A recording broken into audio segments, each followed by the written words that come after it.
Сәлеметсіздер ме, қадірлі достар? Студияда Фатима Бақтыбайлы. Қайнар білім беру және бос уақытты қамту кешенінің 60 жылдық мерейтойы қарсаңызда.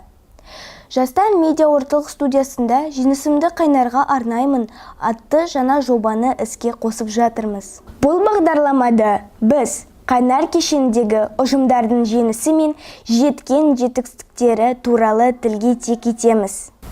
Бүгін біздің студияда қонақта сахна сұңқарлары қазақ театрының жетекшісі Бағдат Талиқбаев және оның шәкірті. Баянауылда өткен облыстық мектептер арасындағы Шәкен Айманов оқулары өнер өлмес өнеге атты мектеп оқушылары арасындағы айтысқа қатысып, өнерін көрсеткен Дінхан Кәкімсейіт. Қош келдіңіздер. Бағдат Кәкімсейіт ұлы, облыстық жас ақындар сайысына оқушыларыңызды жиі апарасыз ба? Әрине жиі апарамыз. Бірақ биылғы осы жылы бірінші рет. Сайыстағы жас ақындардың жас ерекшелігі қандай болды? Жас ерекшелігі 7 жастан 16 жас аралығында әр аймақтан Ақтоғай, Павлодар, Баянауыл, Екібастұз әр аймақтардан ақындар келіп өз өнерлерін көрсетті. Жалпы қатысушылар көп болды ма? Жалпы 12 ақын, жас ақындар қатысты. Облыстық айтыс біздің Қайнар үшін нәтижелі жеңісті болды ма? Әрине болды. Дінханды апардым. Ол өзін үлкен сахнадан ерекше ұстап, жақсы көрсете білді. Аталымға ие болды.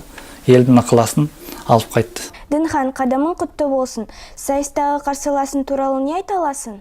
Осы жуырда өткен байындағы оқушылар айтысында менің қарсыласым Қапаш Мирас болған, Женісбек ағаның шәкірті. Қандай ұтымды сөздер қолдандың, жырлап бере аласың ба? Әрине, осы айтыста Қапаш Мирас маған шахмат ойнаған Аймановтай деп айтысты созып кеттің деген. Онда мен оған былай деп жауап бердім.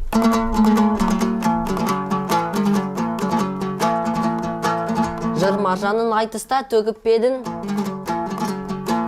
жырымен Мирас ақын көріп бедің. Шахмат ойнаған Аймановтай деп қоясын, сен оның ойнағанын көріп бедің ай. Бәрекелді, сайыста алдына қойған мақсатына жеттің бе? Жеттім деп ойлаймын. Ақын үшін ең басты мақсат ол халықтың ықыласын алып кету. Рахмет, биік шыңдардан көріне бер. Рахмет. Сіздерге үлкен рахмет. Жаңа жеңістерімен сіздерді студияда күтеміз. Рахмет. Сіздердің үміттеріңізді ақтауға тырысамыз. Сіздерге де шығармашылық үлкен мол табыс тілейміз. Құрметті достар, біз сіздермен қоштаспаймыз. Жеңісті күндеріміз көп болсын деп тілейміз. Аман, сау болыңыздар.